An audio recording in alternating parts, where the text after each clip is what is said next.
Hello parents, कैसे हो सब? बढ़िया। ये अपना लास्ट लेक्चर किसका? Strategies for enhancement in food production का ये लास्ट लेक्चर होने वाला है। इस लेक्चर के बाद में चैप्टर हो जाएगा समाप्त और नया चैप्टर कौन सा स्टार्ट करना है कमेंट सेक्शन में अपनी राय जरूर से दें। राय नहीं, ऐश्वर्या राय दें अपनी, ठीक है? चलो करते हैं जी स्टार्ट। एग्रीकल्चर की बात करते हैं। एग्रीकल्चर, कृषि की बात कर लेते हैं। देखो कृषि है ना, भारत के अंदर 62% लोगों को रोजगार देती है। इंडिया की जो जितनी पॉपुलेशन है ना, इंडिया की जितनी पॉपुलेशन है उसमें से 62% जो लोग हैं वो कृषि से जुड़े हुए हैं, कहीं ना कहीं डायरेक्ट खेती से ना जुड़ के, मतलब कोई ऐसा नहीं कि डायरेक्ट खेती से ही 62% जुड़े हुए हैं। कोई ट्रैक्टर चला रहा है, कोई किसी के पास में कोई बीज बेच रहा है, तो वो डायरेक्ट क्या है, कृषि से जो जुड़े हुए हैं ना, कम से उनका जो बिजनेस है वो कृषि के हिसाब से चल रहा है। तो 62% जो लोग हैं वो उसका रोजगार कहाँ से आ रहा है? कृषि से, एग्रीकल्चर से ही आ रहा है। समझ में आ गई बात? इसमें किसान हो गए, जो ट्रैक्टर जो चला रहा है वो हो गया, ठीक है, और अलग अलग हो गए, मतलब इसके अंदर जो लेबर होती है वो भी इसके अंदर कृषि पर डिपेंड करती है। तो ये अलग अलग आ गए इसके अंदर। 33% ऑफ इंडिया जीडीपी, 62% लोगों को रोजगार तो देता ही है, ये रोजगार तो देता ही है। साथ में इंडिया की जो जीडीपी है ना, इंडिया की जो जीडीपी है वो आपकी जो हिंदी वाली एनसीईआरटी के अंदर, पुरानी वाली के अंदर तो डीजीपी लिख रखा है इसको ना, तो वो गलत है, जीडीपी होता है ना। तो इंडिया की जो जीडीपी है उसका 33% कहां से आता है? कृषि से ही आता है ना। उस जो पूरे इंडिया की जो जितनी जीडीपी है उसका 33% भाग किसका है? कृषि का है। ठीक है, समझ में आ गई? दो चीजें आपको पता लग गई कि भाई 62% लोगों को रोजगार मिलता है और 33% जो इंडिया की जीडीपी है, इंडिया की जो जीडीपी है उसमें कृषि का रोल है जी। अब बात कर लेते हैं, एक एक की बात कर लेंगे। पहले गेहूं की बात करेंगे कि गेहूं कब कैसे बढ़ा है ना, उसकी बात कर लेते हैं। इसका जो उत्पादन है वो कैसे कब क्या बढ़ा उसकी बात करेंगे जी। चलो, गेहूं 1960 से 2000 के बीच गेहूं का उत्पादन 11 मिलियन टन से 75 मिलियन टन बढ़ गया। ठीक है, गेहूं का जो उत्पादन था ना वो कितना था? गेहूं का 1960 में कितना था? 11 मिलियन था, लेकिन 2000 आते आते कितना हो गया? 75 मिलियन टन बढ़ गया। 1960 के अंदर 11 मिलियन टन उत्पादन था गेहूं का अपने देश के अंदर, लेकिन बढ़ता गया। अपने ग्रीन रेवोल्यूशन चलाया, ठीक है, अलग अलग जो नई वेराइटी लेके आए, पर उसकी वजह से क्या हुआ, जो प्रोडक्शन है, उत्पादन जो है वो बढ़ गया। कितना? 75 मिलियन टन हो गया। 11 मिलियन से 75 मिलियन टन बढ़ गया। ठीक है, ये 1960 से 2000 तक आते 2000 ईयर तक आते। ठीक है, अब बढ़ने का कारण क्या है भाई? ये बढ़ा क्यों? अब आपने बोल दिया भैया कि हाँ 11 मिलियन टन से 75 मिलियन टन बढ़ गया, लेकिन ऐसा आपने क्या किया कि ये 11 मिलियन से 75 मिलियन टन आ गया? ये सब आपने क्या किया था? तो देखो, बढ़ने का कारण क्या है? गेहूं की अर्धवामन सेमी ड्वार्फ किस्मों का विकसित होना। गेहूं की अपन ने क्या कर दी? अर्धवामन जो किस्में हैं वो अपन ने डेवलप करी, ठीक है, उनको फिर उगाया, तो उनसे क्या है, अपन को ज्यादा अनाज जो है वो अपन को देखने के लिए मिला। ठीक है, अब जो गेहूं की अर्धवामन जो किस्में हैं इनको विकसित किसने किया? इनको विकसित किसने किया? तो एक साइंटिस्ट है भाई, नॉर्मन ई बारलोग। एक साइंटिस्ट है नॉर्मन, ठीक है, नॉर्मन ई बारलोग, नॉर्मन बोल रहा हूं, नॉर्मन ई बारलोग। एनसीईआरटी के अंदर दे रखा है बाबू, याद रखना है। ठीक है, नॉर्मन ई बारलोग ने विकास किया। किसका विकास किया? गेहूं की अर्धवामन किस्मों का विकास किया जी। ठीक है, अब गेहूं की जो अर्धवामन किस्में हैं इनका विकास तो नॉर्मन ई बारलोग ने किया, लेकिन ये हुआ कहां पर? ये काम किया कहां पर गया? तो international centre for wheat and मेज इंप्रूवमेंट, मैक्सिको के अंदर है ये जो इंस्टीट्यूट है, कहां पर है? मैक्सिको के अंदर है। वापस बता रहा हूं सारी चीजें, ध्यान से सुनना बाबू, ध्यान से सुनना। गेहूं की बात कर रहे हैं, अंग्रेजी में व्हीट बोलते हैं गेहूं को। ठीक बात है, मैं ये बोल रहा हूं 1960 से 2000 के बीच, ठीक है, 1960 से 2000 के बीच क्या हुआ? गेहूं का उत्पादन जो बढ़ गया। कितना बढ़ा जी? 11 मिलियन टन से वो बढ़ गया 75 मिलियन टन हो गया। 11 मिलियन टन से कितना हो गया? 75 मिलियन टन हो गया। अब आपने बोला कि भैया आपने बोल दिया 11 मिलियन टन से 75 मिलियन टन हो गया, लेकिन इसका कारण क्या है बढ़ने का? ये बढ़ने का कारण क्या है? तो कारण सीधा सा है कि अपन ने अर्धवामन जो किस्में हैं गेहूं की वो विकसित कर ली। अब अर्धवामन जो किस्में हैं वो विकसित करी किसने? आपने, मैंने नहीं की। वो किसने करी? नॉर्मन ई बारलोग नाम के एक साइंटिस्ट थे। ठीक है, उन्होंने क्या किया? ये जो गेहूं की सेमी ड्वार्फ जो वेराइटीज हैं इनका क्या किया? विकास किया। कहां पर विकास किया? मैक्सिको के अंदर एक इंस्टीट्यूट है जिसका नाम क्या है? International centre for wheat and मेज इंप्रूवमेंट। इस इंस्टीट्यूट कहां पर? ये मैक्सिको के अंदर, ध्यान में रखना है, एनसीईआरटी के अंदर दे रखा है, क्वेश्चन पूछा गया है, वापस पूछा जा सकता है। तो मैक्सिको के अंदर ये इंस्टीट्यूट है, वहां पर ये सेमी ड्वार्फ जो वेराइटीज है गेहूं की वो बनाई गई। ठीक बात। अब नॉर्मन ई बारलोग कहां साइंटिस्ट है भाई? ये तो विदेशी साइंटिस्ट है। अब इंडिया के अंदर ये किसने बनाया, ये काम किसने किया? तो एक साइंटिस्ट है एमएस स्वामीनाथन। ठीक है, एक साइंटिस्ट है एमएस स्वामीनाथन। एमएस ठीक है। इन्होंने क्या किया, इंडियन वेराइटी डेवलप करी जी। इन्होंने क्या किया, इंडियन वेराइटी डेवलप करी।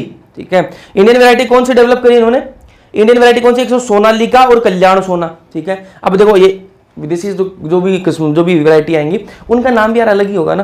ठीक है, अब इंडियन वैरायटी उसको इंडियन टच देने के लिए नाम देखा कैसा रखा है इन्होंने, सोनालिका और कल्याण सोना। वरना ये भी थोड़ा अतरंगी नाम रख सकते थे ना, आजकल तो रख लेते हैं लोग फालतू फालतू नाम रख लेते हैं अपने खुद के नाम ही, स्टेज नाम जो है वो अलग रख लेते हैं थोड़ा सा, मतलब ऐसा बहुत अंग्रेजी नाम रख लेते हैं।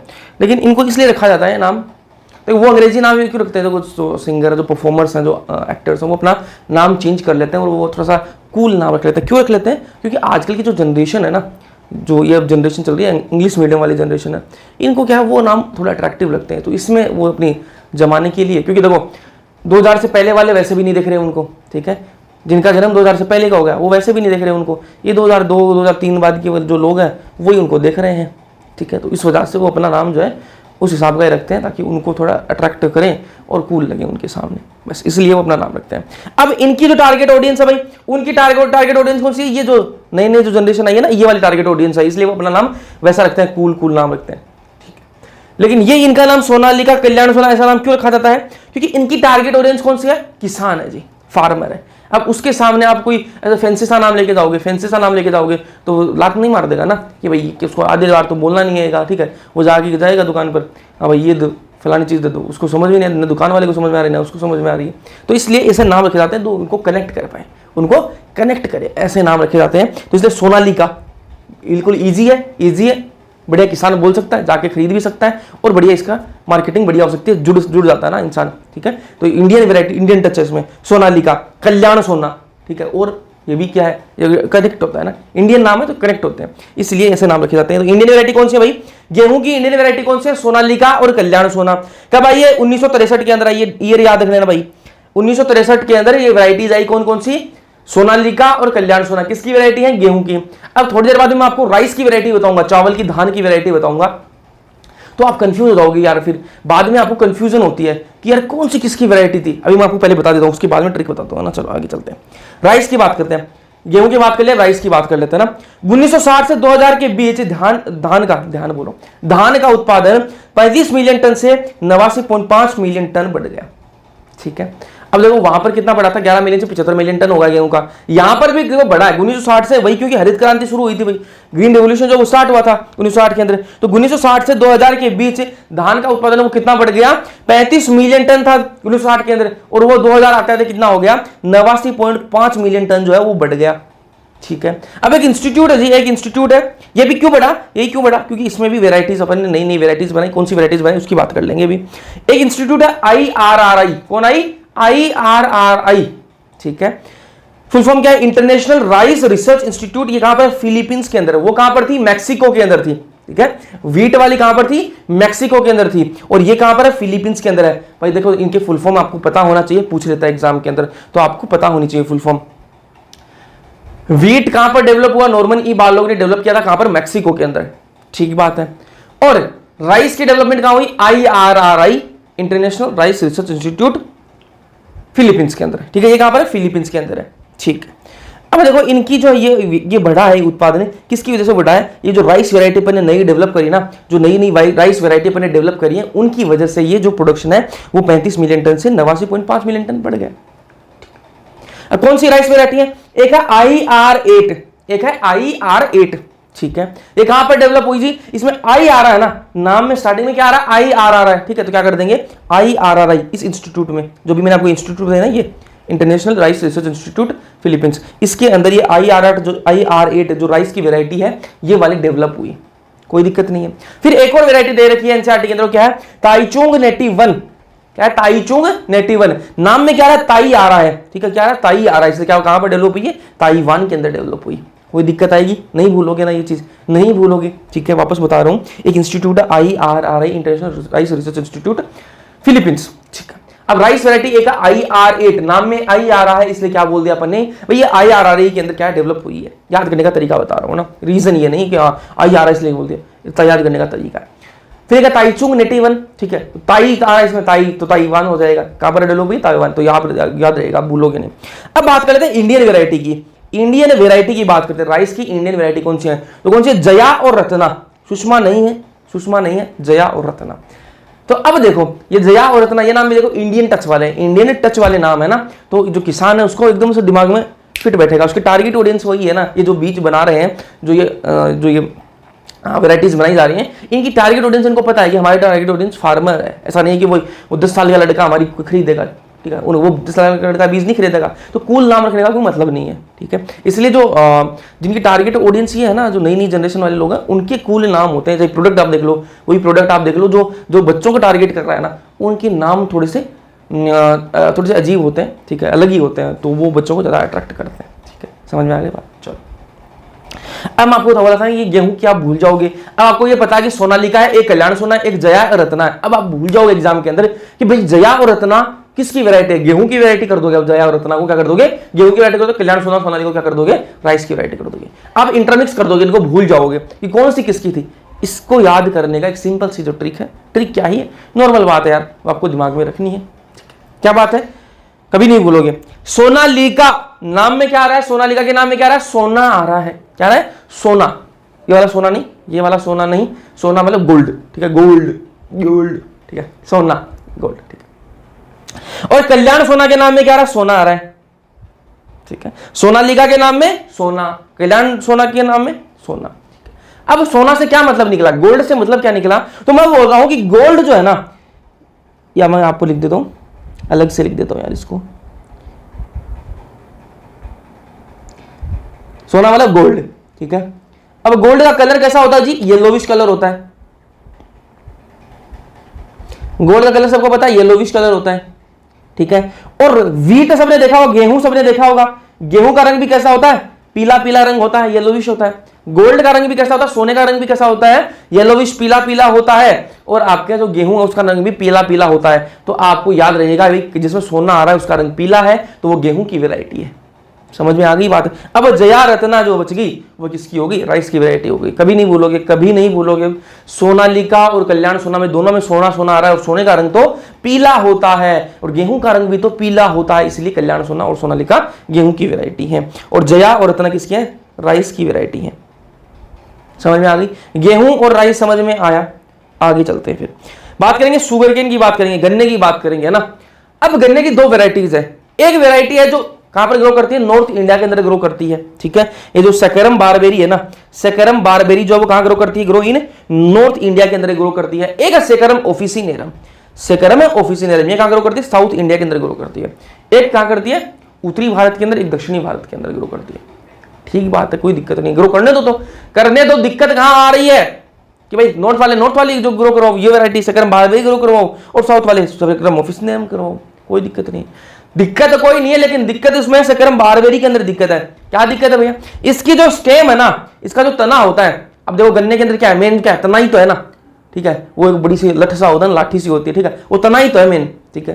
तो वो स्टेम जो है ना, वो इनकी पतली पतली होती है भाई, ठीक है। अब देखो ये जो नॉर्थ इंडिया वाले के अंदर जो सेकरम बारबेरी ग्रो कर रहा है ना, उग रहा है, इसकी जो स्टेम है वो बहुत पतली है, थिन स्टेम है, मतलब जो तना है वो बहुत पतला सा है। अब आपको एक बात पता होगी कि जो तना है उसी को तो देखो आपने गन्ने का वो देखा होगा, ठीक है, जो जूस बनाते हैं गन्ने का, तो वो उसमें मशीन में से डालता है, ठीक है, तो वो डालता है तो उसी से तो पूरा रस निकलता है, उसी तो वो जूस निकलता है, तो वो तने के अंदर ही सारा माल मसाला उसी के अंदर, तो उसी से चीनी बनेगी, उसी से जूस बनता है, उसी से गुड़ बनेगा ना, ठीक है। तो अब वो पतला जितना पतला होगा उतना कम उसमें से जूस निकलेगा, उतना ही कम उसमें से क्या निकलेगी, चीनी कम निकलेगी, उतना ही कम उससे गुड़ निकलेगा, ठीक है। तो अब क्या करें, ये तो पतला है जी, पतला है तो प्रोडक्शन कम होगा, उत्पादन कम होगा, ठीक है। शुगर कंटेंट है इसमें कम होगा, शुगर कंटेंट कम हुआ तो भाई इसमें जूस सब कुछ कम ही होगा ना, फिर तो सब कुछ कम ही होगा। चीनी के लिए अपन मेन क्या किसी चीज के काम में लेते हैं भाई, चीनी, ठीक है, गुड़, इन सब के लिए तो गन्ने को का मेन जो पर्पज है वो क्या है, यही है। तो जो गन्ने का अगर स्टेम पतली होगी, तना अगर पतला होगा, तो उसमें शुगर कंटेंट कम होगा, चीनी गुड़ कम बनेगा, चीनी गुड़ कम बनेगा तो उसका पैसे कम मिलेंगे, पैसे कम मिलेंगे तो क्या है मतलब, फिर क्या ही मतलब है, अगर उत्पादन कम हो रहा है तो फिर क्या ही मतलब है। तो इसलिए ये दिक्कत है भाई, सबसे बड़ी दिक्कत क्या है, थिन स्टेम, पतली, इसका तना कम पतला, इसलिए इसमें लेस शुगर कंटेंट है, ठीक है, शुगर का कंटेंट जो है वो कम है, ठीक है। और ये पुअर क्वालिटी का, ये पुअर क्वालिटी तो अपने आप ही हो गई, फिर खराब क्वालिटी का ये तो अपने आप ही हो गई, क्योंकि इसमें शुगर कंटेंट ही नहीं है। तो अपन जिस काम के लिए जिस चीज को बो रहे हैं, ठीक है, उगा रहे हैं, उसमें वही चीज ना मिले तो फिर क्या ही मतलब। अब गन्ने को हमने बड़ी चाव से उगाया कि भाई हमें फसल अपन ने लगाई है तो उससे अपने क्या मिलेगा, बहुत सारा मुनाफा होगा, बहुत सारा शुगर कंटेंट होगा, मतलब बहुत सारी चीनी से बनेगी, ठीक है। लेकिन जब अपन मिल में लगे गए, चीनी वाले मिल में लगे गए, उसने कहा कि भाई इसमें तो शुगर कंटेंट नहीं, आप पतले पतले आपके वो क्या है, आपके गन्ने पतले पतले हैं, तो क्या हमको पैसे कम देगा, पैसे कम देगा, तो वो जिस पर्पज से हमने लगाया, जिस उद्देश्य से हमने फसल करी थी, वो अपना उद्देश्य पूरा नहीं हुआ पाया, ठीक है। तो यहाँ पर क्या पुअर क्वालिटी का बनता है, ये जो सेक्रम बारबेरी क्या पुअर क्वालिटी का है। अब आगे सेक्रम ऑफिसिनेरम, ये जो सेक्रम ऑफिसिनेरम है ना, ये कहां ग्रो करता है, साउथ इंडिया के अंदर ग्रो करता है, दक्षिण भारत के अंदर। अब इसकी सबसे बड़ी खास बात क्या है, इसकी थिक स्टेम होती है। थिक स्टेम मतलब इसका जो तना होता है ना वो मोटा होता है, तना जो होता है वो क्या होता है, मोटा होता है। अब तना इतना मोटा होगा तो उसमें क्या होगा, रस उतना ज्यादा होगा, रस उतना ज्यादा होगा मतलब उसके अंदर चीनी की मात्रा, शुगर कंटेंट बहुत ज्यादा होगा, तो उससे चीनी बहुत ज्यादा बनेगी, गुड़ बहुत ज्यादा बनेगा। ये तो बहुत अच्छी बात है, बहुत ही अच्छी बात है, ठीक है। इसमें हाई शुगर कंटेंट होगा, और ये शुगर कंटेंट हाई है तो हाई क्वालिटी का तो अपने आप ही हो गया, तो ये जो गन्ना है हाई क्वालिटी का होता है। ये बात तो समझ में आ गई। अब अपन क्या करें, तो भैया आप एक काम करो, आप जाओ साउथ इंडिया के अंदर और वहां से गन्ना लेके आओ और उसको यहाँ नॉर्थ इंडिया के अंदर लाके उगा लो, सिंपल बात है। तो मैंने कहा आइडिया तो बढ़िया है, आइडिया तो बढ़िया है कि मैं भाई साउथ जाऊं और सेक्रम ऑफिसिनेरम को लेके और फिर मैं नॉर्थ इंडिया वापस आ जाऊं और यहां में आकर इसको ग्रो करवा दूं, ठीक बात है।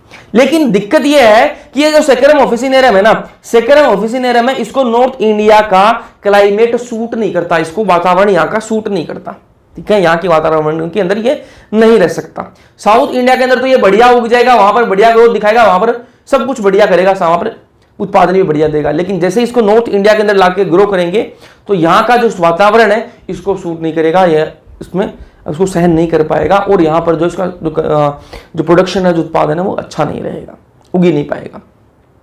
अब क्या करें, अब क्या करें, क्योंकि अपन को नॉर्थ इंडिया वाले जो किसान है वो भी चाहते हैं कि हम भी गन्ना बोए और हम भी क्या है यहाँ पर जो मिल है, जो चीनी की मिल है, जो गुड़ की, वहां पर क्या सप्लाई करें और हम भी पैसे कमाएं।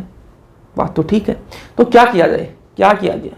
तो मैंने कहा कि अपने लास्ट लेक्चर के अंदर एक चीज पढ़ी थी, क्या पढ़ी थी, पादप प्रजनन नाम की एक चीज पढ़ी थी, प्लांट ब्रीडिंग पढ़ी थी। उसके अंदर अपन ने क्या किया था, एक पौधे के अंदर क्या थी, उत्पादन की क्वालिटी थी, और दूसरे के अंदर क्या थी, रोग प्रतिरोधक क्षमता थी। दोनों को अपन ने मिलाया था तो एक हाइब्रिड बना था, एक संकर बना था, जिसके अंदर वो दोनों क्वालिटीज आ गई थी। अगर वही चीज मैं यहां कर दूं, अगर वही चीज मैं यहां कर दूं, ये जो सेक्रम बारबेरी है इसके अंदर क्या क्वालिटी है, ऐसा तो ये खराब है, इसके अंदर एक क्वालिटी तो है यार, क्या क्वालिटी है कि भाई ये नॉर्थ इंडिया के अंदर ग्रो कर सकता है, इसके अंदर वो शक्ति है कि ये नॉर्थ इंडिया के अंदर जैसा वातावरण है उसको सहन कर सकता है, ठीक बात है, ठीक है। सेक्रम बारबेरी के अंदर वो गुण है कि ये नॉर्थ इंडिया के अंदर क्या कर सकता है, उग सकता है, ग्रो कर सकता है। इसका मान लिया इसका उत्पादन बढ़िया नहीं है यार, उत्पादन खराब है इसका ना, लेकिन इसमें वो ताकत है ना कि ये नॉर्थ इंडिया का जो वातावरण उसको सहन कर सकता है, ठीक बात है। इसमें क्या गुण है भाई, सेक्रम ऑफिसिनेरम के अंदर क्या गुण है, इसके अंदर उत्पादन बढ़िया है, लेकिन इसके अंदर दिक्कत है ये ग्रो नहीं कर सकता, यहां पर इसके अंदर वो गुण नहीं है कि ये अपना वातावरण जो है नॉर्थ इंडिया का वो सहन कर पाए। तो अपन एक काम करें कि सेक्रम बारबेरी का तो कौन सा गुण ले लें कि ये जो वातावरण को सहन करने वाला गुण तो सेक्रम बारबेरी से ले लें, और जो सेक्रम ऑफिसिनेरम जो गन्ना है इससे क्या ले लें, इसका उत्पादन ले लें, और दोनों का क्या करवा दें, आपस में क्रॉस करवा दें। तो जो हाइब्रिड बनेगा ना, जो इनका हाइब्रिड बनेगा, संकर बनेगा ना इनका, जो उसमें क्या आ जाएगा, इनके दोनों गुण आ जाएंगे। इससे क्या आ जाएगा, उत्पादन आ जाएगा जी, और इससे क्या आ जाएगा, जो वातावरण को जो सहन करने की जो ताकत है वो आ जाएगा। ये जो हाइब्रिड बना है ना, ये जो हाइब्रिड बना है इसको कहां उगा लो, आप जाके नॉर्थ इंडिया के अंदर ग्रो आ सकते हो, नॉर्थ इंडिया में ग्रो कर सकता है, ठीक है। तो ये हाइब्रिड जो बना है ना, ये नॉर्थ इंडिया में ग्रो भी कर सकता है, और इसका जो शुगर कंटेंट है वो भी बढ़िया रहेगा, मोटी मोटी स्टेम होगी, बढ़िया चीनी निकलेगी उससे, और बढ़िया गुड़ निकलेगा, बढ़िया जूस निकलेगा। सही बात है, समझ में आएगी बात। चलो अब आगे चलते हैं, गन्ने की बात कर ले अपने, गेहूं की बात करी, गन्ने की बात कर ले अपने, चावल की बात कर ली, धान की बात। अब बात करेंगे किसकी, मिलेट्स। ये मिलेट्स क्या होते हैं, देखो आपने सबने सुना होगा मेज, जवार, बाजरा, सबने सुना ये नाम, ठीक है, ये नाम सबने सुने, ठीक है, मक्का, जवार, बाजरा, ठीक है। अगर आप राजस्थान, हरियाणा, यूपी, मध्य प्रदेश इनसे हो ना, आप झारखंड, ठीक है, बिहार, इनसे हो तो आपको ये नाम सुने होंगे आपने, बाजरा हो गया, जवार हो गया। अगर आप दिल्ली विल्ली से हो, अगर आप मुंबई से हो तो फिर तो दिक्कत हो सकती है, फिर शायद आपने नहीं सुने होंगे ना ये। हाँ, तो देखो ये जो फसल है ना, ये जो फसल है इनको पानी कम चाहिए जी, ये जो मेज, जवार, बाजरा है ना, इनको पानी कम चाहिए। तो पहले क्या था, पानी की बहुत कमी थी ना, पहले पानी की बहुत कमी थी। अब तो अवेलेबिलिटी बन गई, नहरें बन गई, हरियाणा साइड में नहरें बन गई, और कुछ जगह ग्राउंड वाटर है, ठीक है, जो ज़मीन वाला पानी है वो है, ठीक है। लेकिन बहुत सारी जगह क्या है, राजस्थान के अंदर बहुत सारे एरिया ऐसे हैं जहाँ पर पानी की अवेलेबिलिटी नहीं भाई, वहाँ पर पीने के लिए पानी नहीं है, तो ये मतलब फसल करने के लिए तो पानी कहाँ से ही आएगा, फसल करने के लिए पानी कहाँ से आएगा, पीने का ही नहीं है पानी। तो अब तो क्या है, वहाँ पर भी नहरें जो है वो बन चुकी हैं, ठीक है, गवर्नमेंट के इनिशिएटिव से नहरें जो बन चुकी है, तो पानी की समस्या धीरे धीरे धीरे खत्म हो रही है। बहुत सारे एरिया हैं जिनके अंदर अभी भी, लेकिन खत्म तो हो रही है धीरे धीरे, ठीक है। तो ये जो फसल है ना, मिलेट्स कौन सी फसल है, मेज हो गया, जवार हो गया, बाजरा हो गया, ये ऐसी फसल है, ये ऐसी फसल है जिनको कम पानी चाहिए, बहुत ही कम पानी चाहिए। तो आप देखोगे जो गेहूं की जो फसल होती है, गेहूं की फसल होती है, वो उसको उगाते थे, ठीक है, खेत के अंदर उगा देते हैं, उसके बाद में उसके अंदर जो फव्वारे हैं वो लगाए जाते हैं, पानी की प्रॉपर सुविधा करनी पड़ती है, ठीक है। तो जिनके वो जो बोरवेल है, ट्यूबवेल है, ठीक है, जिन्हें कुआं वगैरह, वही क्या कर सकते हैं, वो फसल कर सकते हैं। लेकिन जिनके वो नहीं है, जिनके पास वो साधन नहीं है, जिनसे ग्राउंड वाटर नहीं है, अब कुआं हर जगह तो नहीं हो सकता, नीचे अगर जमीन में पानी नहीं है तो वहां पर कुआं लगा करोगे क्या, कुआं लगा के करोगे क्या, तो बहुत सारी जगह ऐसी जहां पर पानी नहीं है, जमीन के अंदर नीचे पानी नहीं है, तो वहां पर क्या कर सकते हैं, वो किस पर डिपेंड है, मेनली वो किस पर डिपेंड रहते हैं, बारिश पर डिपेंड रहते हैं, ठीक है, बारिश पर ही वो डिपेंड रहते हैं। अब नहरें तो अब बनी है, पहले क्या वो बारिश पर डिपेंड रहते थे, तो बारिश कब कौन से सीजन में आएगी, ये जो सीजन चल रही है भाई इसके अंदर आएगी, ठीक है। तो इसमें कौन से लगाते थे वो, ये जो बाजरा बोल लेते थे, जवार बोल लेते थे, मेज बोल लेते थे, तो ये क्या है, इनको पानी कम चाहिए, थोड़ी सी बारिश आ गई तो बारिश से इनका काम चल जाएगा, और बारिश में ये उग जाते थे और ये उत्पादन दे देते थे, ठीक बात है। तो पहले से ही इनमें एक क्वालिटी है कि इनको कम पानी चाहिए, ये जो बाजरा जवार मेज है इनको कम पानी चाहिए, पहले से इनके अंदर ये क्वालिटी है। अगर इन मिलेट्स जो है, इनके मेज जवार बाजरा, इनके भी अपन क्या कहते हैं, हाइब्रिड बना दें, इनके भी क्या बना दें अपन, हाइब्रिड बना दें, वो क्या है, उनको और भी कम पानी चाहिए, पहले से इनको कम पानी चाहिए था, अपन इनके हाइब्रिड बना दिए, ऐसे हाइब्रिड बनाए जिनको और भी कम पानी चाहिए। ड्राउट रेजिस्टेंट का मतलब क्या है, इनको सूखे से परेशानी नहीं होगी,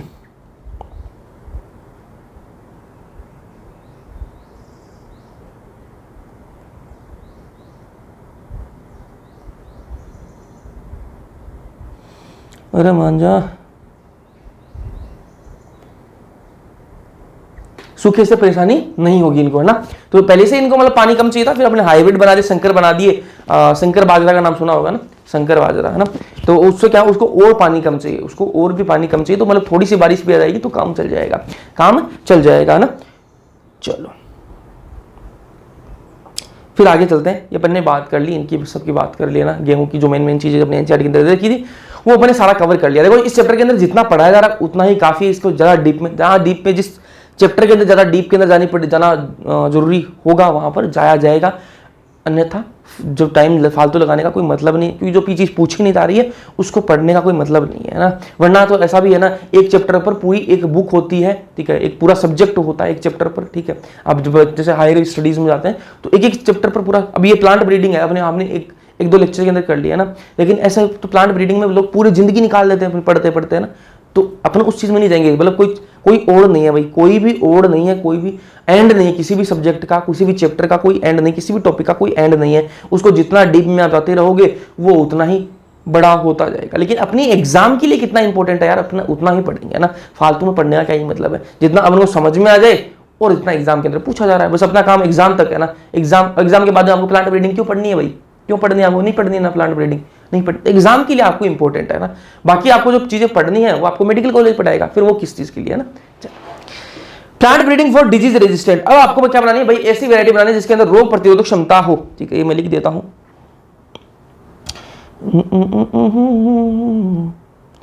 रोग प्रति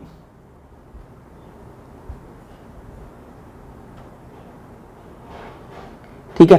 अब अपन को प्लांट ब्रीडिंग से क्या बनानी है, डिजीज रेजिस्टेंट प्रतिरोधक क्षमता वाली क्या बनानी है, किस्म बनानी है।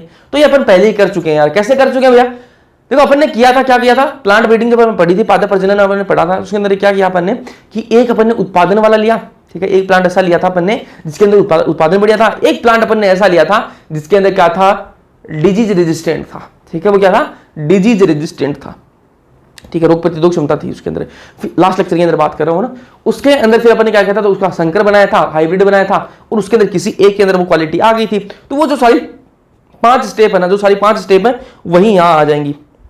आपको बोले कि रोग प्रतिरोधक क्षमता कैसे बनाएंगे, तो वो जो 5 स्टेप हमने की थी वो सेम यहां पर आ जाएंगे, क्योंकि इस बार क्या है, उसमें अपन उत्पादन साथ में ले रहे थे, यहाँ पर उत्पादन नहीं लेंगे, नॉर्मल वैरायटी है, नॉर्मल वैरायटी है, उसके अंदर अपन को सिर्फ रोग प्रतिरोधक क्षमता बढ़ानी है, तो रोग प्रतिरोधक क्षमता अपन लेंगे और हाइब्रिड बनाएंगे और बन जाएगा अपना काम। ठीक है, तो वही 5 स्टेप यहाँ लागू हो जाएंगी। तो देखो डिजीज के कारण क्रॉप लॉस होता है भाई। अब देखो फसलों के अंदर क्या है, बीमारियां लग जाती हैं, उसकी वजह से फसल जो खराब होती है, कितनी खराब होती है, 20 से 30%, 20 से 30% जो है वो खराब हो जाती हैं। ठीक है, डिजीज की वजह से। ठीक है, अब एक पॉजिटिव एजेंट कौन सा भाई, कौन कौन से एजेंट है जिनकी वजह से ये बीमारियां होती है, तो आप सबको पता है फंजाई, बैक्टीरिया, वायरस। ठीक है, यही मेन चीज है, 3 यही मेन होते हैं। ठीक है, फंजाई, वायरस, बैक्टीरिया। तो ये जो है 3 जो है वो बीमारियां करते हैं, उन बीमारियों की वजह से फसलें जो है वो खराब होती हैं। अब कुछ एग्जाम्पल दे रखे हैं। ठीक है, डिजीजेस के कुछ एग्जाम्पल दे रखे हैं, कुछ बीमारियों के एग्जाम्पल, कुछ रोगों के एग्जाम्पल है जो प्लांट्स के अंदर होते हैं। एक है लेट ब्लाइट ऑफ पोटैटो। ठीक है, लेट ब्लाइट ऑफ पोटैटो, आलू की बीमारी है जी ये। ठीक है, किसकी वजह से होती है, फंजाई की वजह से। आपको ये दो लिख रखे है ना, ये इंपॉर्टेंट है। ठीक है, जो लिखा हुआ है वो बहुत इंपॉर्टेंट है, उसको ध्यान में रखना। ठीक है, क्योंकि एग्जाम्पल से वो क्वेश्चन पूछ लेता है यार, है ना। तो लेट ब्लाइट ऑफ पोटैटो किसकी है, फंजाई की है। कौन करता है, फंजाई करता है डिजीज। फिर क्या, red rot of sugar cane, गन्ने की बीमारी है जी ये। ठीक है, ये कौन करता है, कोलेटोट्राइकम। कोलेटोट्राइकम क्या है, ये भी एक फंजाई है। कोलेटोट्राइकम क्या है, ये भी एक फंजाई ही है। ठीक है, ये अपन पढ़ेंगे 11th क्लास के अंदर कोलेटोट्राइकम को। तो ये भी क्या है, फंजाई में। ठीक है, व्हाइट रस्ट ऑफ क्रूसीफर्स। ठीक है, क्रूसीफर्स किसको बोलते हैं, जो आपकी सरसों हो गए ना, सरसों को बोलते हैं ना, सरसों को। ठीक है, मस्टर्ड को। White rust of crucifer, Albugo. Albugo की वजह से होती है। ये भी क्या है, फंजाई है। तो ये तीनों क्या है, फंजाई है। फिर क्या, ब्लैक रोट ऑफ क्रूसीफर। ये क्रूसीफर क्या होता है, मैंने आपको बता दिया, सरसों को बोलते हैं ना। तो व्हाइट रस्ट ऑफ क्रूसीफर किसकी वजह से, एल्बो की वजह से, व्हाइट रस्ट है। यहां पर क्या, black rot of crucifer, bacteria की वजह से होती है। आपको ध्यान में रखना, ये बैक्टीरिया की वजह से होती है, ये तीनों किसकी वजह से, फंजाई की वजह से। चलो, अब एडवांटेज क्या भाई, डिजीज रेजिस्टेंट वैरायटी बना लोगे आप, आपने ऐसी किस्म बना ली जिससे क्या हो जाएगा, उसमें रोग प्रतिरोधक क्षमता है। तो उसका फायदा क्या है, उसका फायदा क्या है, तो आपको पता भाई सबसे बड़ा क्या फायदा है, उसको कोई रोग नहीं लगेगा, रोग नहीं लगेगा, उसका यही फायदा है भाई। ठीक है, तो पहला क्या है, डिक्रीज यूज ऑफ केमिकल। सबसे पहला तो केमिकल्स जो है उनका यूज नहीं करना पड़ेगा, क्योंकि पहले से अपन ने ऐसी वैरायटी बना रखी है जिसमें क्या है, रोग लग ही नहीं सकते, उसमें रोग लग ही नहीं सकते, लग नहीं सकते। तो अपन को क्या है, ये जो केमिकल जो अपन दवाइयां डालते हैं, डालने की जरूरत नहीं पड़ेगी, उसके अंदर पहले से अपन ने उसका इलाज कर रखा है। तो मैंने दवाइयां नहीं डालनी पड़ेगी, केमिकल्स जैसे फंजाइसाइड हो गई, बैक्टीरियोसाइड हो गई। अभी जो मैंने बताया 3 ये फंजाई है, तो इन फंजाई को मारने के लिए क्या डालेंगे, फंजाइसाइड और डालेंगे, तो वो डालने की जरूरत नहीं, क्योंकि पहले से अपन ने क्या बना ली, डिजीज रेजिस्टेंट वैरायटी बना ली, प्रतिरोधक क्षमता वाली, रोग प्रतिरोधक क्षमता वाली किस्म जो है वो बना ली। ठीक है, बैक्टीरियोसाइड है, बैक्टीरिया है, तो इसके लिए क्या डालेंगे, बैक्टीरियोसाइड डालेंगे। तो पहले से अपन ने बैक्टीरिया के लिए क्या बना रखा है, उसका इलाज कर रखा है, तो इसको डालने की जरूरत नहीं है। तो ये क्या है, decrease use of chemicals, chemicals का यूज जो वो कम हो जाता है इससे, है ना। प्रिवेंट क्रॉप लॉस, अब क्या है, बीमारी नहीं लगेगी भाई, क्रॉप जो अपनी फसल जो उसके अंदर बीमारी नहीं लगेगी, बीमारी नहीं लगेगी तो क्या है, नुकसान नहीं होगा। चलो आगे चलते हैं। फिर क्या है, म्यूटेशन ब्रीडिंग। क्या है, म्यूटेशन ब्रीडिंग। अब म्यूटेशन ब्रीडिंग क्या है, इसको ध्यान से सुनो ना। बहुत सारी बार क्या है, ऐसी केस आते हैं, मैंने आपको बताया कि अपन ने 2 वैरायटी ले ली। जब अपन ने प्लांट ब्रीडिंग पढ़ी थी, उसके अंदर मैंने आपको बताया कि सबसे पहले अपन सारे रिश्तेदारों को इकट्ठा करेंगे। लास्ट लेक्चर जिसने देखा उसको कनेक्ट कर पाएगा ना, कि सारे जितनी कोई भी फसल अपन को जिसकी वैरायटी बनानी, कोई मान लो गेहूं की अपन को वैरायटी बनानी है, तो अपन क्या करेंगे, गेहूं के सारे रिश्तेदारों को बुला लेंगे, सारे रिश्तेदारों को बुला लेंगे, उसके अंदर जंगली वैरायटी आ जाएंगी, सारी वैरायटी आ जाएंगी, सबको बुलाकर फिर अपन देखेंगे भाई एक के अंदर अपन को मान लो उत्पादन और रोग प्रतिरोधक क्षमता 2 अपन को गुण चाहिए, जो अपन को नया प्लांट बनाना है उसके अंदर ये 2 गुण चाहिए। तो अपन क्या करेंगे, उनमें से चूज करेंगे कि कौन से की रोग प्रतिरोधक क्षमता बढ़िया है, कौन से के अंदर उत्पादन बढ़िया है। अब मान लो कुछ फसलें ऐसी होती हैं यार, कुछ, अब गेहूं की बात कर ली उसके अंदर तो अपन को मिल गया, लेकिन कुछ फसलें ऐसी हैं जिनके अंदर दोनों गुण मिल ही नहीं पाएंगे यार, दोनों गुण। सारे रिश्तेदारों को बुला लिया, सारे रिश्तेदारों को बुला लिया, सबका टेस्ट ले लिया, लेकिन किसी के पास में वो दोनों गुण है ही नहीं, किसी के पास में 1 गुण है भाई, एक ही गुण है उनके पास में, दोनों गुण है ही नहीं, तो ये तो दिक्कत हो गई। अब क्या किया जाए, अब क्या किया जाए, तो अपन क्या करते हैं, उसके अंदर म्यूटेशन करवाते हैं ताकि वो गुण अपन को मिल जाए। ठीक है, अपन क्या करवाते हैं, म्यूटेशन करवाते हैं। भाई दोनों गुण नहीं है, मान लो उत्पादन और अपन को रोग प्रतिरोधक क्षमता चाहिए। ठीक है, जो लास्ट लेक्चर जिसने देखा ध्यान से उसको समझ में आ रहा है। अपन को क्या चाहिए, क्योंकि पाद्य प्रजनन जो है उससे कनेक्टेड है यार। ठीक है, तो वो लेक्चर लेके आना, लास्ट लेक्चर है ना, इससे पहले वाला जो लेक्चर है वो लेके आना। सुनते पादप प्रजनन है, पादप प्रजनन है। ठीक है, उसके अंदर अपन ने क्या किया था, अपन ने सारे रिश्तेदारों को कनेक्ट मतलब बुलाया था। रिश्तेदारों को मतलब है कि जितनी भी अब गेहूं का बना रहे, तो गेहूं की जितनी भी वैरायटी मार्केट के अंदर सबको अपन ने इकट्ठा कर लिया। फिर अपन देखेंगे भाई अपना जो लक्ष्य था वो ये था कि अपन एक रोग प्रतिरोधक क्षमता वाला गुण आ जाए, नया जो प्लांट बनाएंगे उसमें रोग प्रतिरोधक क्षमता का गुण आ जाए, एक उत्पादन वाला गुण आ जाए।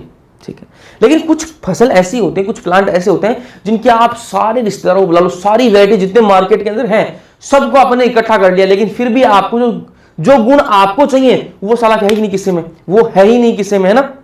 अब है नहीं वो किसी में, तो क्या कर सकते हैं, क्या कर सकते हैं, वो गुण है नहीं, तो क्या करेंगे, म्यूटेशन करवाएंगे, क्या करवाएंगे, म्यूटेशन करवाएंगे उसके अंदर, है ना, म्यूटेशन करवाएंगे। कैसे कराएंगे, आप केमिकल डाल के करवा सकते हो, केमिकल डाल सकते हो, या फिर रेडिएशन, गामा रेडिएशन आप दे सकते हो, गामा रेडिएशन जो गामा किरण है वो आप दे दो उनको, ठीक है। तो ऐसा नहीं कि सबके अंदर बन जाएगा, अपन जो चाहते हैं वही चीज बन जाएगी, अपन ऐसा बहुत बार करेंगे ना, बहुत सारे प्लांट्स हैं उनमें बहुत बार जब करेंगे तब जाके कहीं किसी में एक में होगा, ठीक है, तब जाके किसी में एक में म्यूटेशन आएगा और अपन को जो कैरेक्टर चाहिए, अपन को जो गुण चाहिए वो उसमें आ जाएगा, ठीक है। ऐसा नहीं कि भाई अपन ने एक प्लांट लिया, हाँ इसमें मेरे को रोग प्रतिरोधक क्षमता डाल दिए तो मैं क्या करूंगा, उसमें रेडिएशन दूंगा, ना ना ऐसे नहीं होता, बहुत सारी बार अपन को म्यूटेशन करवाना पड़ेगा, गामा रेडिएशन या फिर केमिकल देके, उसके बाद में क्या बनेगा, उसमें कहीं ना कहीं किसी में एक आ जाएगी, एक में वो गुण आ जाएगा। अब एक में वो गुण आ गया तो अपन को वो गुण मिल नहीं रहा था, अब वो मिल गया अपन को तो अपन क्या करवा देंगे, हाइब्रिड बनवा देंगे, ठीक है। तो ऐसा इसका एग्जाम्पल क्या है, म्यूटेशन ब्रीडिंग का एग्जाम्पल क्या है, मूंग बीन, ठीक है। जो मूंग है ना, मूंग है, इसका जो हाइब्रिड बनाया गया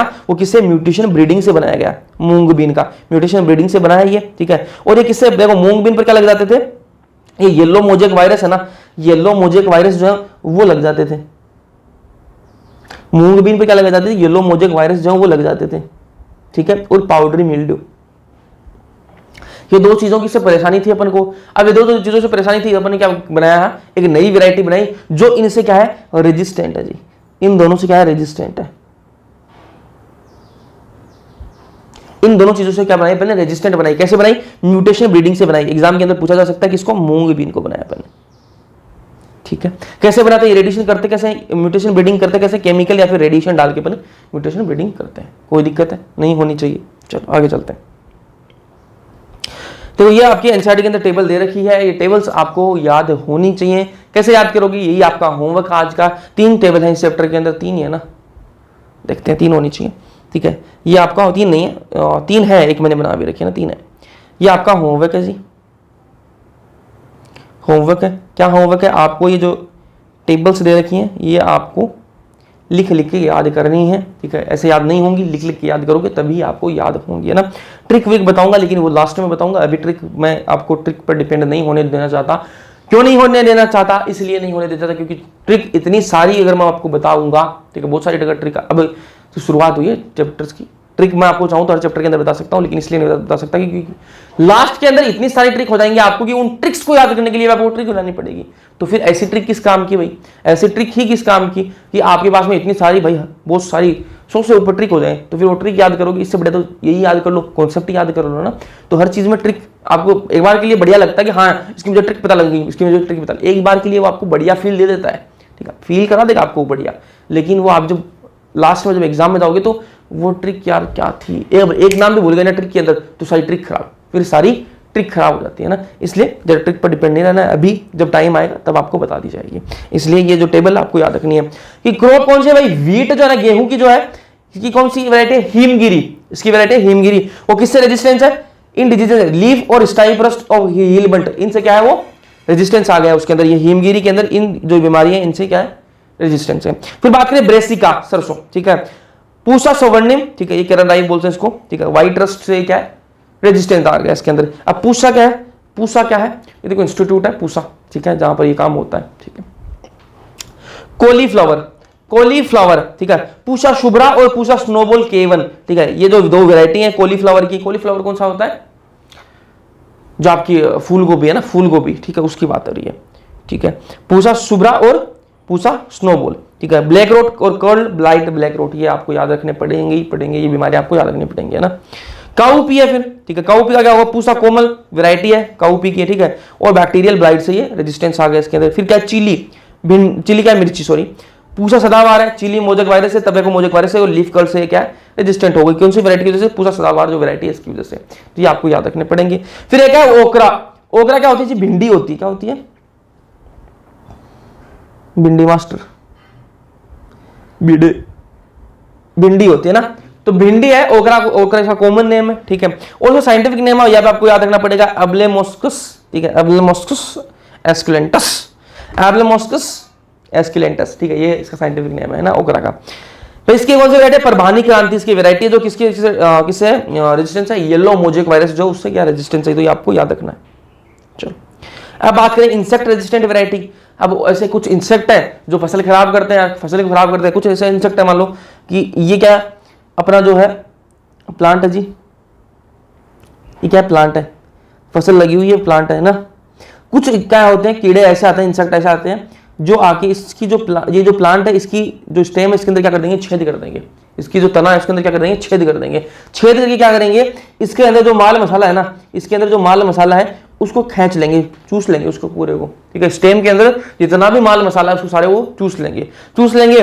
तो ये जो प्लांट है इसके अंदर क्या आ जाएगी, कमी आ जाएगी, वो जो न्यूट्रिएंट्स हैं उनकी कमी आ जाएगी, तो ये क्या हो जाएगा, खत्म हो जाएगा, ये प्लांट क्या हो जाएगा, खत्म हो जाएगा, ठीक है। तो ऐसे इंसेक्ट है, उनसे बचने के लिए क्या करेंगे अपन, क्या कर देंगे, सोलिड स्टेम इन व्हीट। अब गेहूं के अंदर क्या कर देंगे, सोलिड स्टेम। यहां पर क्या थी, ये जो स्टेम थी, ये जो तना था क्या था, खोखला था, इसलिए क्या कर दिया इसने, इसको मैं छेद किया, चूस लिया सारा सामान। अब अपन क्या करें, अगर इसको मैं क्या कर दूं, भर दूं, इसको मैं क्या कर दूं, सॉलिड कर दूं भाई, इसको मैं क्या कर दूं, सॉलिड कर दूं।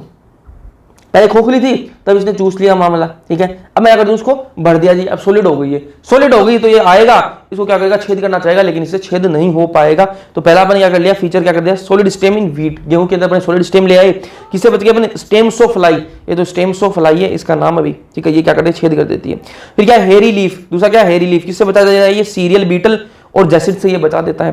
फिर है स्मूथ लीफ और नेक्टरलेस, ऐसी पत्तियां बनाते हैं जिसमें कोई रस नहीं बचा रहता, जिसमें कोई रस नहीं बचा रहेगा, तो वो कॉटन बोल वार्म है ना, कॉटन बोल वर्म जो है वो आता है, किसके लिए आता है, कॉटन बोल जो कीड़ा है वो आता है, और जो पत्तियां जो है उनको काट देता है, उन पत्तियों को काट देगा, किसके लिए, उनको रस पीने मजा था भाई, उसने काट दिया। तो अपन ने क्या, पत्तियां ऐसी बना दी जिसमें कोई रस ही नहीं है, जिसमें कोई रस ही नहीं है, तो इनको मजा नहीं आएगा, इसलिए क्या है, इनको कुछ नुकसान नहीं पहुंचा पाएंगे। फिर क्या, low nitrogen and sugar content high aspartic acid वाली अपन क्या बना देंगे, वेराइटी बना देंगे, जिसमें क्या है, स्टेम बोरर जो है, स्टेम बोरर जो स्टेम में छेद करने वाले जो है वो आएंगे। इनको ये चीजें पसंद नहीं है भाई, नाइट्रोजन की कमी, ठीक है, शुगर कंटेंट ज्यादा, एस्पार्टिक एसिड, ठीक है, ये चीजें पसंद नहीं, इसलिए क्या कर देगा, इनमें ये कोई काम अपना नहीं कर पाएगा। तो ये भी आपको, ये एक दूसरी टेबल ये हो गई, पहली टेबल ये थी, दूसरी टेबल ये थी, ठीक है, दो हो गए होमवर्क के लिए। तीसरी टेबल ये आ रही है, ब्रेसिका, ठीक है। ब्रेसिका क्या होती है, रेपसीड मस्टर्ड बोला है, सरसों, ठीक है, सरसों। इसकी कौन सी वैरायटी, पूसा गौरव, कौन सी वैरायटी है, पूसा गौरव। कौन से इंसेक्ट से ये रेजिस्टेंस आ गया इसके अंदर, एफिड से, ठीक है। ये जो पूसा गौरव बनाया अपन ने, इनके अंदर एफिड्स जो है ना, एफिड जो है वो इसका कुछ नहीं बिगाड़ पाएंगे। फिर क्या है, फ्लैट बीन, फ्लैट बीन के अंदर कौन सी है भाई वैरायटी, पूसा सेम 2 और पूसा सेम 3। फ्लैट बीन जो है इसकी कौन सी है, पूसा सेम 2 और पूसा सेम 3, ये दो वैरायटी है, ये वैरायटी आपको पता होनी चाहिए जी, ठीक है, जिससे कि याद करोगे तभी याद होंगे। इसके कौन से इंसेक्ट से इनके अंदर क्या है, रेजिस्टेंस आ गया, तो वो आपके जैसिड्स, एफिड्स और फ्रूट बोरर।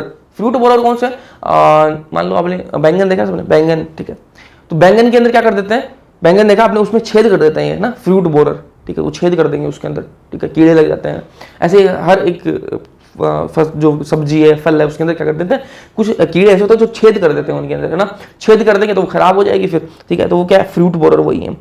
ओकड़ा भिंडी, भिंडी, ठीक है, ओकड़ा का क्या कॉमन नेम है, ठीक है, पूसा स्वामी, पूसा स्वानी और पूसा A4, ठीक है, पूसा A4, ये क्या है, शूट और फ्रूट बोरर। शूट का मतलब जो आपका तना है, ठीक है, उसके अंदर छेद नहीं कर पाएंगे, और ये जो फ्रूट बोरर है इसके जो भिंडी के अंदर छेद नहीं कर पाएंगे, ठीक है, भिंडी की जो है उसके अंदर ये छेद नहीं कर पाएंगे। तो ये जो दो वेरायटी है इनके अंदर ये छेद नहीं कर पाते। तो ये 3 टेबल है, ये 3 टेबल आपकी होमवर्क है जी।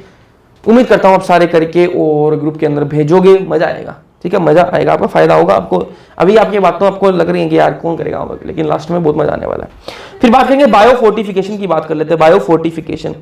देखो आपको एक चीज बता देता हूं, बहुत इंडिया में बहुत सारे लोग ऐसे हैं, ठीक है, जो भूखमरी के शिकार है, जो क्या है, भूखमरी के शिकार है। और भूखमरी भी कौन सी, छुपी हुई भूखमरी के शिकार है। भैया भूखमरी तो समझ में आता है कि जिनको खाना पीना नहीं मिल रहा वो भूखमरी है, लेकिन मुझे आप ये बताओ ये छुपी हुई भूखमरी क्या होती है। तो मैंने कहा कि बहुत सारे लोग ऐसे हैं जो क्या है, फ्रूट अफोर्ड नहीं कर सकते, ठीक है, फ्रेश वेजिटेबल जो वो अफोर्ड नहीं कर सकते, ठीक है, दालें जो वो पल्सेस जो दाल जो है वो अफोर्ड नहीं कर सकते, ठीक है, ये सारी चीजें नहीं खरीद सकते ना। बहुत सारे लोग ऐसे हैं जिनकी इकोनॉमिक कंडीशन है यार वो खराब रहती है ना, तो वो ये चीजें खरीद नहीं सकते। तो आपने ये बोला कि छुपी हुई भूख क्यों बोला, तो मैंने कहा ये वो खाना रोज खाते हैं, वो खाना तो रोज खाते हैं, वो चावल खा रहे हैं, रोटी खा रहे हैं, वो रोज खा रहे हैं, लेकिन यार जिनसे प्रोटीन मिलते हैं, जिनसे विटामिन्स मिलती हैं, जिनसे मिनरल्स मिलते हैं, वो चीजें वो नहीं खा रहे। कार्बोहाइड्रेट वाली चीजें तो वो रोज खा रहे हैं, पेट भर के खाना भी खा रहे हैं, इतना तो वो कमाते हैं कि वो खाना पेट भर के खा सकते हैं, ठीक है, मतलब भूख तो उनकी शांत होगी, देखने से भूख तो शांत होगी, भूखमरी तो नहीं है, लेकिन वो कभी उन्होंने फल नहीं खाए, ठीक है, सब्जियां फ्रेश नहीं खाई, ग्रीन वेजिटेबल्स नहीं खाई उन्होंने, हरी सब्जियां नहीं खाई, ठीक है, दालें नहीं खाई, तो उनमें क्या कमी आ जाएगी, प्रोटीन्स की, विटामिन की, मिनरल्स की कमी आ जाएगी। तो ये क्या है, उनकी भूख तो उन्होंने पूरी कर ली, लेकिन उनके अंदर क्या छुपी हुई भूख है, इसलिए क्या बोलते हैं इसको, छुपी हुई भूखमरी के शिकार है वो। ठीक बात। तो ये जो छुपी हुई भूखमरी है ना, इससे निजात पाने के लिए अपन क्या किया, बायोफोर्टिफिकेशन जो प्रोसेस है इसको अपन लेके आए। ठीक है, इससे कुछ तो राहत मिली। ठीक है, कैसे, फसल की जो पोषक गुणवत्ता है उसको बढ़ाने की प्रक्रिया है भाई। फसल जो है आपकी, जो फसल है उसकी जो पोषक जो गुणवत्ता है ना उसको बढ़ाने की बायोफोर्टिफिकेशन क्या है, सिंपल सी बायोफोर्टिफिकेशन है, जिसकी परिभाषा वो क्या है कि फसल की जो पोषक गुणवत्ता है ना उसको बढ़ाने की प्रक्रिया है। समझ में आई बात, कि आपको बोले बायोफोर्टिफिकेशन क्या है भैया, तो आप क्या बोलोगे कि फसल की पोषक गुणवत्ता बढ़ाने की प्रक्रिया होती है बायोफोर्टिफिकेशन। ठीक बात है। अब इसका उद्देश्य क्या है, बायोफोर्टिफिकेशन का उद्देश्य क्या है, आपने कहा कि पोषक गुणवत्ता, लेकिन कौन से पोषक है, कौन से पोषक, हमें तो नाम बताओ, उनके नाम बताओ, आ जाओ, नहीं नाम बता देते हैं। तो उद्देश्य क्या है, protein content and quality. Protein का जो कंटेंट है, प्रोटीन का अंश है, वो अपन को बढ़ाना है, प्रोटीन की मात्रा अपन को बढ़ानी है, और उसकी क्वालिटी, प्रोटीन की क्वालिटी भी अपन को बढ़ानी है। फसल के अंदर अपन को प्रोटीन का कंटेंट और उसकी क्वालिटी अपन को बढ़ानी है। पहला उद्देश्य तो होगा। दूसरा उद्देश्य क्या है, oil content and quality. Oil का, फसल के अंदर ऑयल का कंटेंट है वो भी अपन को बढ़ाना और क्वालिटी भी बढ़ानी है। तीसरा क्या है, विटामिन कंटेंट, विटामिन का जो कंटेंट है वो भी अपन को बढ़ाना है। चौथा क्या है, माइक्रो न्यूट्रिएंट, जो सूक्ष्म जो पोषक तत्व है, ठीक है, उनका, और मिनरल कंटेंट जो है ना, ठीक है, जो खनिज है उनका भी अपन को कंटेंट जो बढ़ाना है। तो ये जो चार है ना, इनको आप ऐसे याद रखोगे, इनमें कोई अपना दिमाग नहीं लगाएगा। चार ऐसे के ऐसे लिखे हुए पॉइंट्स, इनको ऐसे कैसे याद रखने के भाई, प्रोटीन कंटेंट और क्वालिटी, ऑयल कंटेंट और क्वालिटी, विटामिन कंटेंट, कोई क्वालिटी की बात नहीं हो रही, माइक्रोन्यूट्रिएंट और मिनरल कंटेंट, ये आपको बढ़ाना है। मैं बोल रहा हूं वापस, ये जो 4 पॉइंट है इनको अंदर अपना दिमाग बिल्कुल नहीं लगाना, ये शॉर्ट फॉर्म वो कुछ भी नहीं, जैसी लिखी हुई है वैसी की वैसी आपको याद रखनी है। एग्जाम के अंदर ऑप्शन आएगा तो सेम टू सेम ऐसी देगा, वो थोड़ा सा चेंज करके देगा इनके अंदर, बाकी सारे सेम देगा और थोड़ा सा चेंज करके आपको दे देगा। तो फिर आपको अगर ढंग से याद नहीं की होंगी ये चीजें तो आपको गड़बड़ कर देगा, वो गड़बड़ कर देगा, बिल्कुल करेगा वो। ठीक है, वो नहीं चाहता आपका सिलेक्शन हो, वो नहीं चाहता बिल्कुल भी आपका सिलेक्शन हो। उसका काम ही है कि मैं ज्यादा से ज्यादा लोगों का सिलेक्शन रोकूं। एग्जाम का काम क्या है कि मैं ज्यादा से ज्यादा लोगों का सिलेक्शन रोकूं, इसलिए तो एग्जाम हो रही है ना। वरना तो अगर सिलेक्शन देने का उनकी इच्छा होती तो आपको ऐसे ही एडमिशन ना दे देते। 12वीं के बाद जैसे बीएससी के अंदर एडमिशन होता है नॉर्मल कॉलेजेस के अंदर, ठीक है, कॉलेजेस के अंदर, नॉर्मल जो कॉलेजेस उनके अंदर ऐसे एडमिशन हो जाता है, और वैसे एडमिशन नहीं देते, आपको नीट की जरूरत क्या थी। इसलिए तो क्या आपका सिलेक्शन रोकना है यार, सिलेक्शन रोकना, वो रोकना चाहता है। तो आगे करना भाई, इनको ऐसे की ऐसे याद रखना, जितना मैं बोल रहा हूँ उतनी मेरी बातें मान लेना यार, विश्वास करके। तो इनको ऐसे कैसे याद रखना है। चलो अब ये बता भाई, देखो ये कुछ चीजें दे रखी हैं एनसीईआरटी के अंदर, पैराग्राफ के अंदर छुपा के ये बातें दे रखी हैं, उनको अपन एक साथ में उठा के लेके आ गए हैं यहाँ पर। ठीक है, आयरन फोर्टिफाइड राइस का मतलब क्या है, आयरन फोर्टिफाइड, आपने सुना भी होगा कि भाई ये जो चावल जो है, ये राइस जो है वो क्या है, आयरन फोर्टिफाइड है। तो आयरन फोर्टिफाइड जो राइस होता है ना, उसके अंदर 5 टाइम्स मोर आयरन, 5 गुना ज्यादा आयरन की मात्रा होती है। एक तो नॉर्मल चावल है जी, नॉर्मल राइस है, उसके अंदर जितना आयरन होता है उसकी तुलना में जो आयरन फोर्टिफाइड राइस है उसके अंदर 5 गुना ज्यादा आयरन होता है। सबसे पहली बात आपको पता लग गई कि जो आयरन फोर्टिफाइड राइस होता है ना, जो आयरन फोर्टिफाइड राइस होता है उसके अंदर 5 गुना ज्यादा आयरन की मात्रा होती है। ठीक बात है। फिर दूसरी क्या, हाइब्रिड मेज। हाइब्रिड मेज मतलब संकर मक्का। संकर मक्का कब, ये जो वैरायटी कब बनी, 2000 के अंदर बनी, मतलब 2000 ईयर की बात हो रही है, 2000 रुपए में नहीं, 2000 ईयर की बात हो रही है। संकर मक्का लिखिएगा इसका हिंदी में नाम,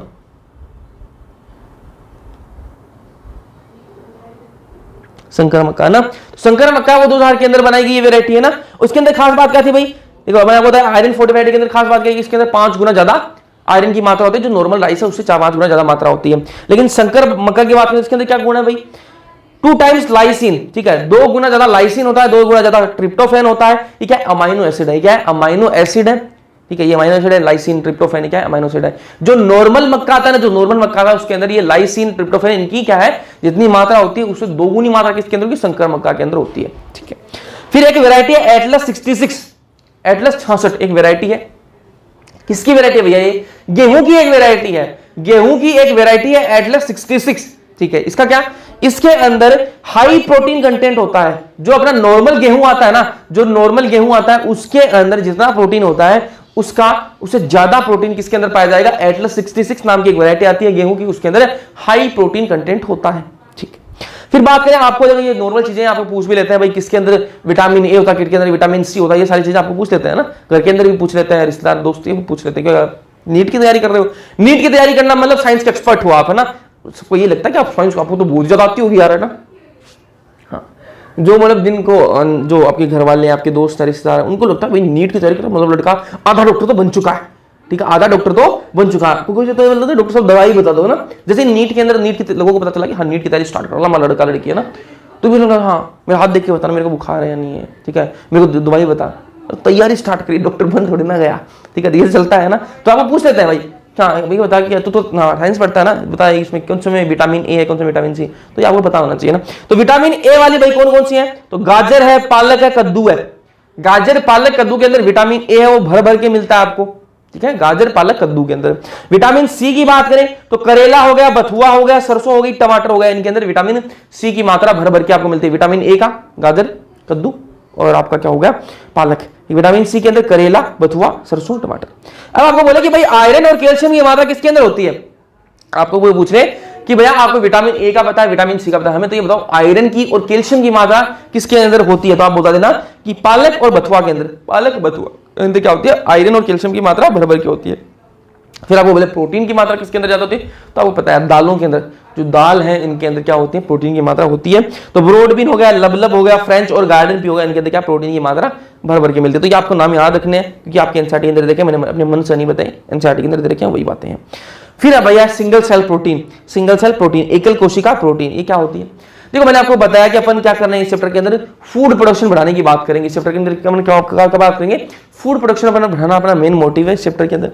तो मैंने सारी चीज कर ली, मैंने फसल करके देख ली, सारी चीजें कर ली, लेकिन फसल के अंदर क्या है, लिमिटेड एरिया ही तो है ना, लिमिटेड एरिया ही फसल वाला एरिया है, ठीक है, सारी उपजाऊ जमीन भी नहीं है, कितना ही बढ़ा लेंगे, कितना ही बढ़ा लेंगे। तो अल्टरनेट अपन को कुछ ना सोचना पड़ेगा, अल्टरनेट अपन को कुछ तो सोचना पड़ेगा। तो उसकी का अल्टरनेट क्या है, ये सिंगल सेल प्रोटीन है। क्या है, सिंगल सेल प्रोटीन है। तो मैंने आपको बताया था चैप्टर के अंदर कि जो सवाल होता है ना, सवाल होते हैं, जो एल्गी होती है उसको भी खाने के रूप में कहा जाता है। और बहुत सारे लोगों ने इनका कल्चर कर रखा है ना, कि बड़े बड़े इन्होंने क्या बना रखा है, तालाब टाइप बना रखे हैं, है ना, तालाब बहुत दूरी में, बहुत ज्यादा दूरी में, ऐसा नहीं कि छोटा सा तालाब है, बहुत ज्यादा दूरी में है ना तालाब बना रखे हैं, उसके अंदर वो एल्गी ग्रो करवाते हैं, सवाल ग्रो करवाते हैं, और बहुत महंगा बिकता है ना, बहुत उसका अच्छा खासा उनका इनकम होती है उससे, है ना।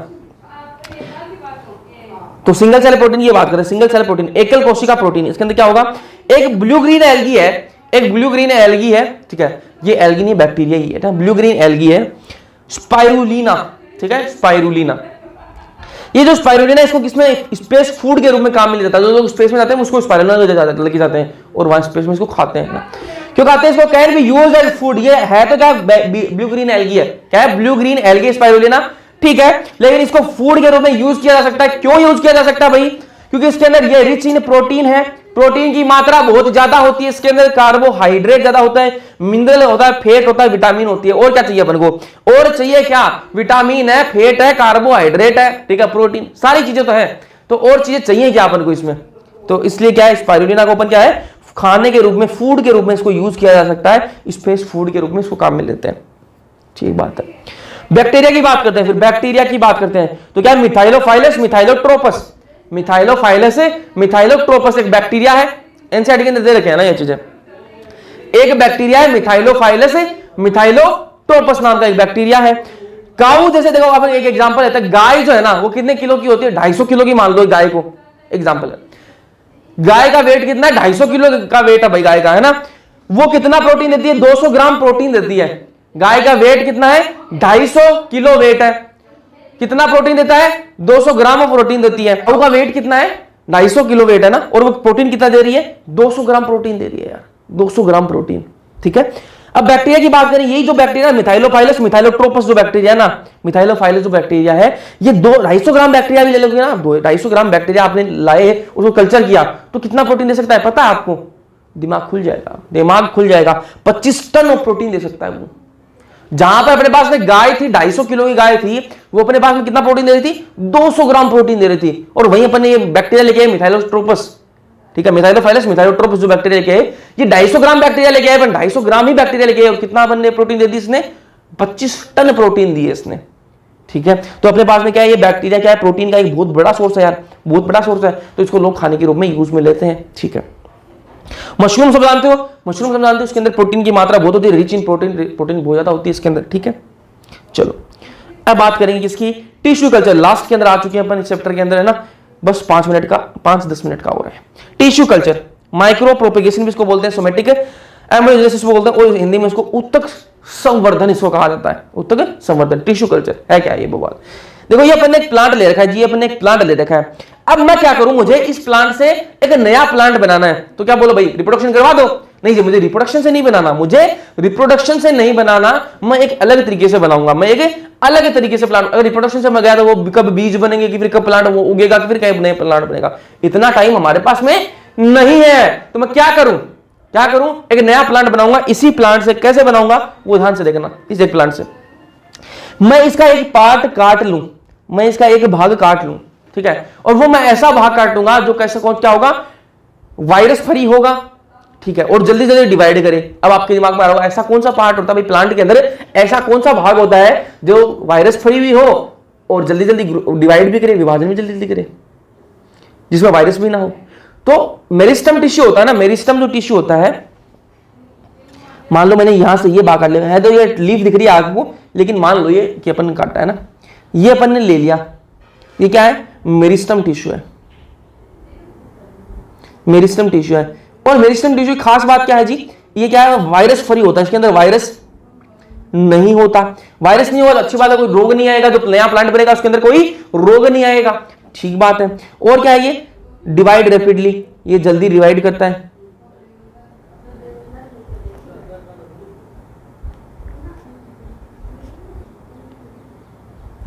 जल्दी विभाजन करता है, ठीक है। जो मेरिस्टम टिश्यू है उसमें क्या है, तो वायरस नहीं होते, वायरस नहीं होते, और सबसे पहला बात तो वायरस नहीं होगी, तो कुछ नया जो प्लांट बना रहा है उसके अंदर बीमारी नहीं आएगी, वरना अपन और कहीं से लेके आएंगे तो उसके अंदर इस मान लो यहां से मैंने काटे, यहाँ पर मेरिस्टम टिश्यू नहीं है, तो यहाँ पर क्या है, उसमें बीमारी आने के चांसेस रहते हैं, ठीक है। और ये जल्दी जल्दी विभाजन करता है, ठीक है। अब मैं क्या है, इस पार्ट को यहां से काटा और मैं यहां लेके आ गया है ना, काट लिया मैंने और इसको मैं यहां लेके आ गया,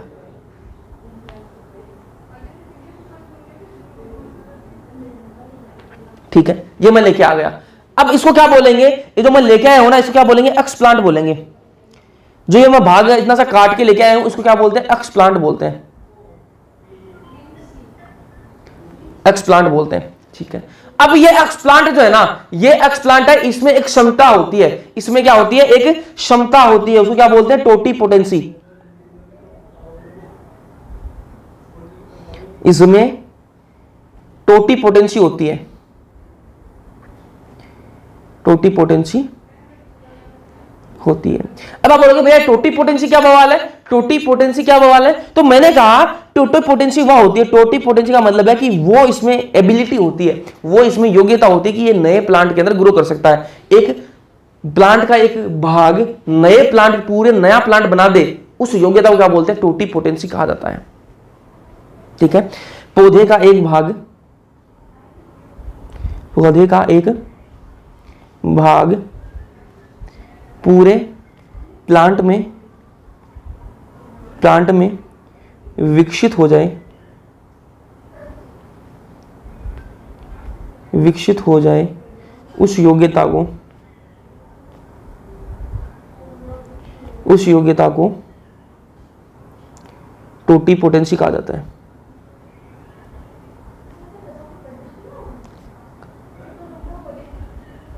ठीक है।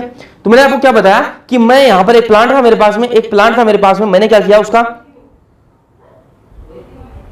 मेरे पास क्या था, एक प्लांट था, उसका मैंने क्या काटा, उसका मैंने मेरिस्टम टिश्यू काट लिया, मेरिस्टम टिश्यू मैंने काट लिया, ठीक है। मेरिस्टम टिश्यू इसलिए काटा क्योंकि वो वायरस फ्री होता है और वो जल्दी जल्दी डिवाइड करता है, इसलिए मैंने वहां से वो भाग काट लिया। फिर मैंने क्या किया, उसको लेके आया, मैं यहाँ लैब में काम चल रहा है सारा, ठीक है, मैं लैब के अंदर हूँ, ठीक है। मैंने ये जो भाग में लेके आया हूँ, जो काट के मैं भाग लेके आया हूँ, उसको क्या बोलेंगे, एक्सप्लांट बोलेंगे। जो प्लांट, जो बड़े प्लांट से अपने छोटा सा भाग काटा है, जो छोटा सा टुकड़ा काटा है, उसको क्या बोलते हैं, एक्सप्लांट उसको कहा जाता है, ठीक बात है भैया। इसमें क्या होती है, जो एक्सप्लांट है क्या होती है, टोटीपोटेंसी होती है, क्या होती है, टोटीपोटेंसी। टोटीपोटेंसी वो योग्यता है जो इस छोटे से भाग को पूरे प्लांट में वो डेवलप कर सकता है, अपने खुद को एक छोटे से भाग से पूरे प्लांट के अंदर विकसित कर सकता है, उसको क्या बोलते हैं, टोटीपोटेंसी बोलते हैं, इस योग्यता को क्या बोलते हैं, टोटीपोटेंसी बोलते हैं, ठीक बात है। अब ये छोटा सा भाग है, ये छोटा सा भाग है, इससे क्या बनाएंगे अपन, पूरा प्लांट बन जाएगा, इससे क्या बनेगा, पूरा प्लांट बन जाएगा।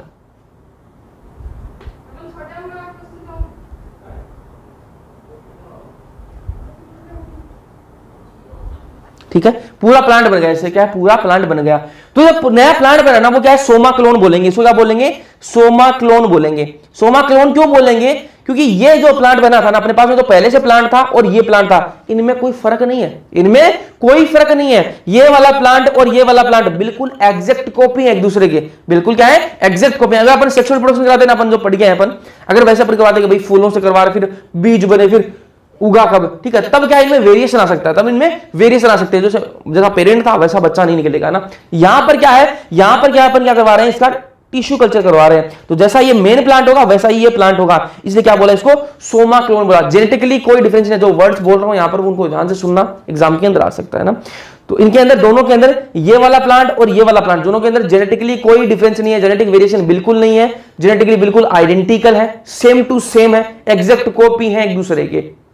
कोई दिक्कत है, नहीं होनी चाहिए दिक्कत, ठीक है, दोनों में कोई डिफरेंस नहीं है, दोनों में एक दूसरे में बिल्कुल सेम है। अब मैं आपसे एक चीज पूछूं, मैं आपसे एक चीज पूछूं, मान लो इस प्लांट के अंदर क्या है, वायरस लगे हुए हैं, इस प्लांट के अंदर क्या है, वायरस है जी,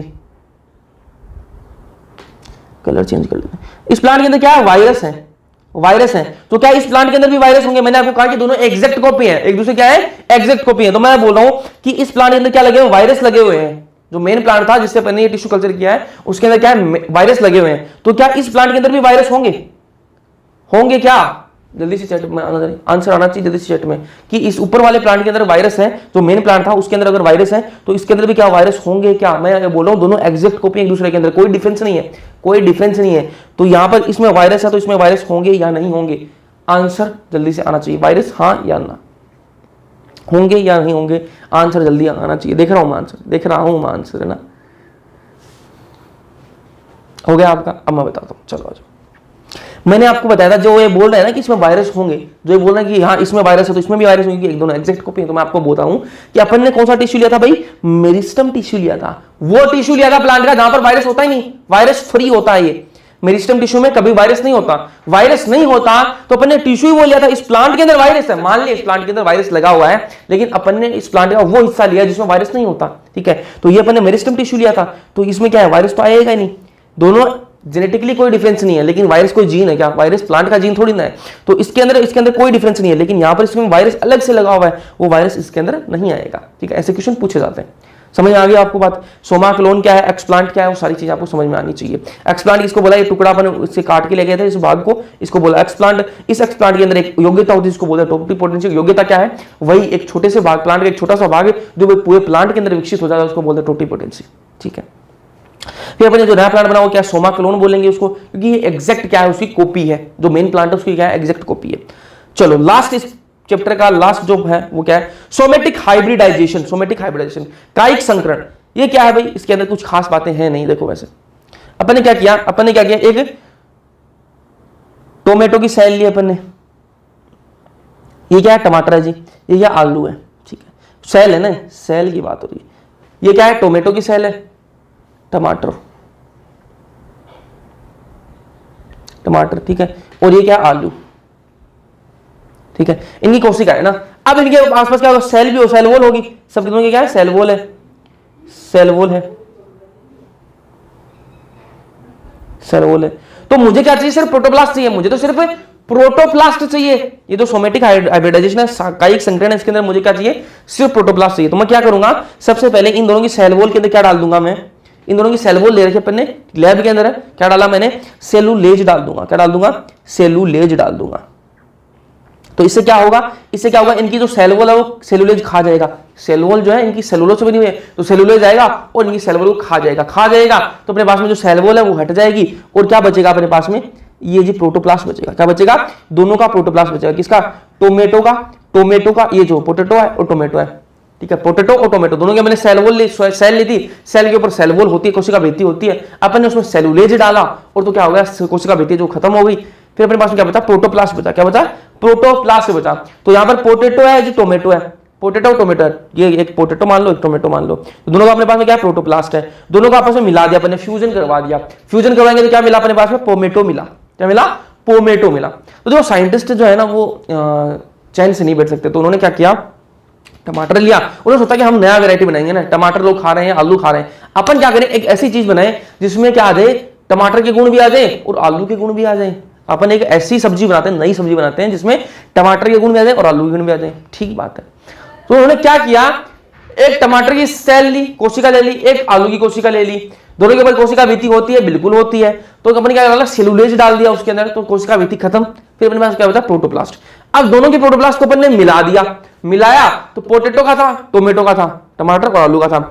अपन दोनों को मिला के क्या बना दिया, पोमेटो बना दिया।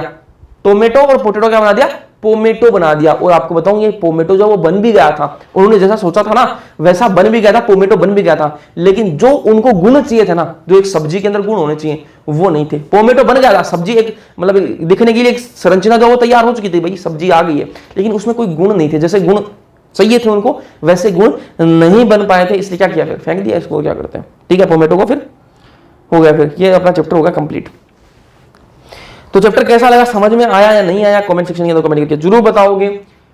चैप्टर खत्म हो गया, नेक्स्ट चैप्टर कौन सा स्टार्ट करना वो भी अपना सजेशन दे देना, बाकी देखते हैं कौन सा स्टार्ट करें, है ना। कैसा लगा जरूर बताना। वीडियो पसंद आया लाइक कर देना, अपने दोस्तों के साथ में शेयर कर देना, और ये होमवर्क दिया था वो कर लेना, है ना। बाकी मिलते हैं नेक्स्ट लेक्चर के अंदर। बिना सब्सक्राइब देखे तो सब्सक्राइब कर लेना। मिलते हैं नेक्स्ट लेक्चर में, तब तक के लिए पढ़ते रहो।